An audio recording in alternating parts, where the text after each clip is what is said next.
Yo guys, it's Ashlamon here. Today I wanted to be giving you a little bit of insight into how to play T-sides in competitive CS. This isn't going to apply so much to pugging or matchmaking, but I think it should give you a good foundation of how to play in the team environment. For example, ESEA leagues, now Face It leagues, and CEVO if you want to play CEVO. That's really up to you. If you want to play the SCL League, it's up to you. Yeah, so you can play whatever you want. But I just want to give you a little bit of insight and like groundwork for how you can play your T sides on a competitive team. So we're gonna be watching a demo today from Blastful Groups. It's Navi versus Heroic. I think this is a good demo to give you an idea of the two main types of T rounds. There's two main types. There's the default T round and then the off-spawn T round. The default T round will be based in three different phases.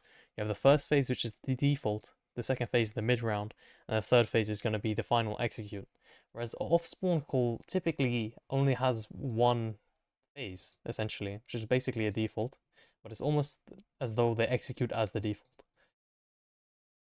And it's a very unique type of round, but it's something that Navi do quite well, and Alexibees and IGL has very good reads on which extremities to hit and what good off-spawn calls to make as an IGL. It's one of his biggest strengths.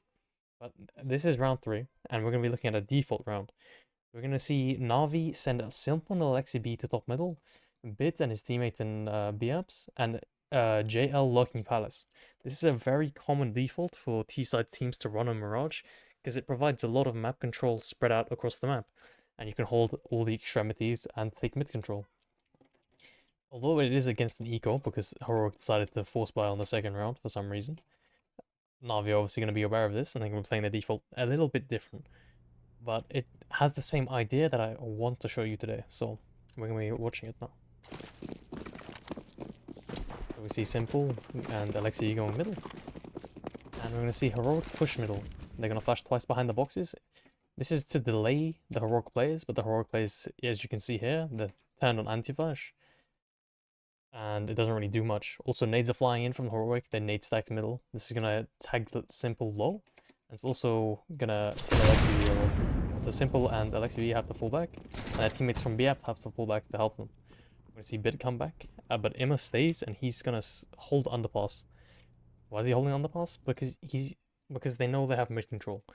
His teammates in top middle aren't taking that much contact, they're just holding now. But Simple is still stuck in this corner, and they don't really have much info on top middle, especially on the mid area. It's very common for CTs to take, when they take mid control, and then go back and fight under so that they can leave through connector. Maybe one guy will peek under for information, which is what M is holding for. That's why he's not scaling up yet. As soon as Simple and Alexi start to work top middle again, Im is going to scale up under, and we're going to see the default go turn into a mid round. Once Navi get the map control that they want, which is mid control. We're also seeing JL play very passive on Palace because he's afraid of these extremity pushes.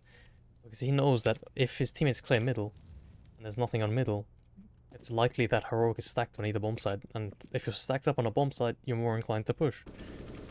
So Imma's gonna get this kill on under from Heroic boosting window on this angle he's about to clear now, actually. And this gives Alexi B a very good idea of how Heroic are playing. They know that they just threatened mid control and went back, so they're more likely to be stacked on a side. This is something Alexi B knows, and this is something that he's gonna have in the back of his mind as he goes into the mid round.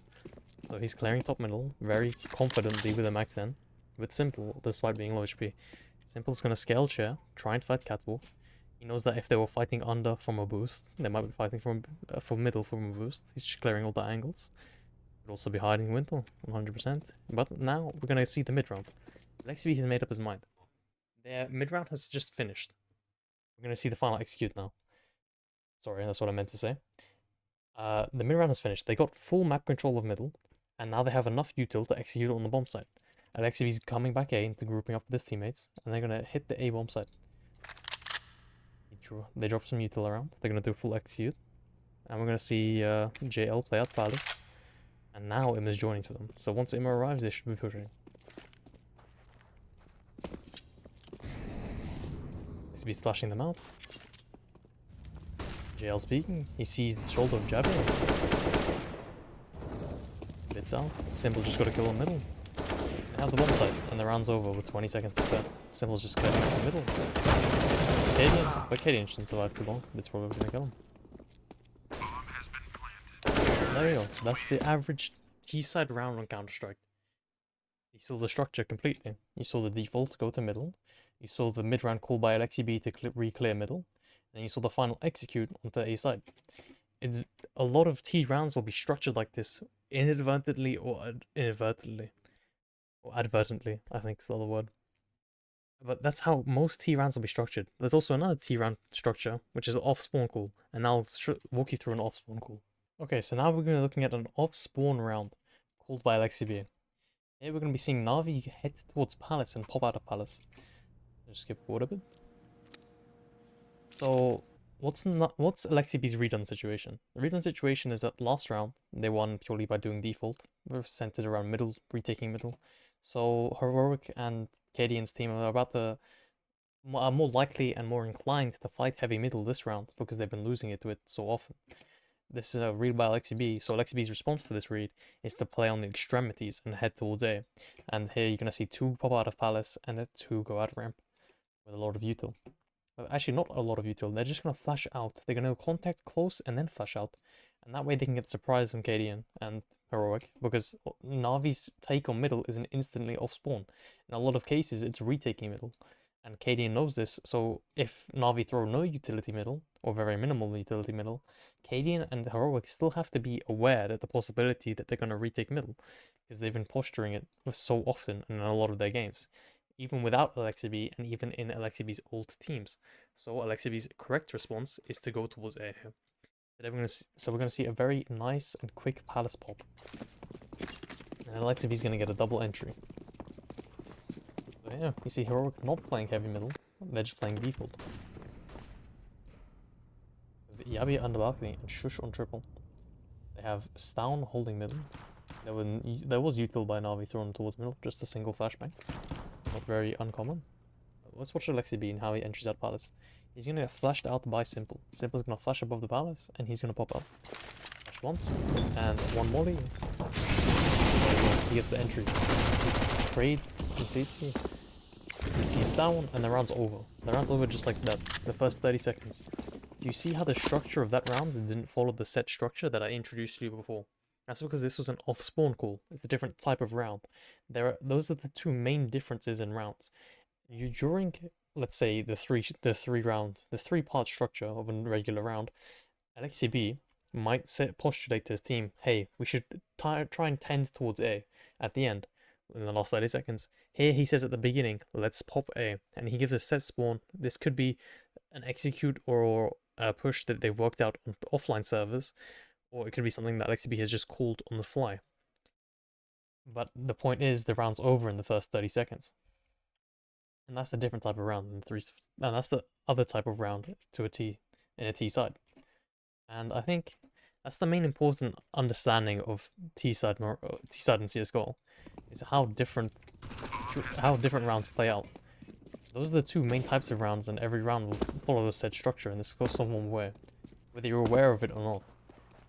But in competitive play, it's almost always going to throw the 3-phase rule, because it's more safe, and it relies less on an IGL read, and more general and can be applied to any team and any team's playstyle.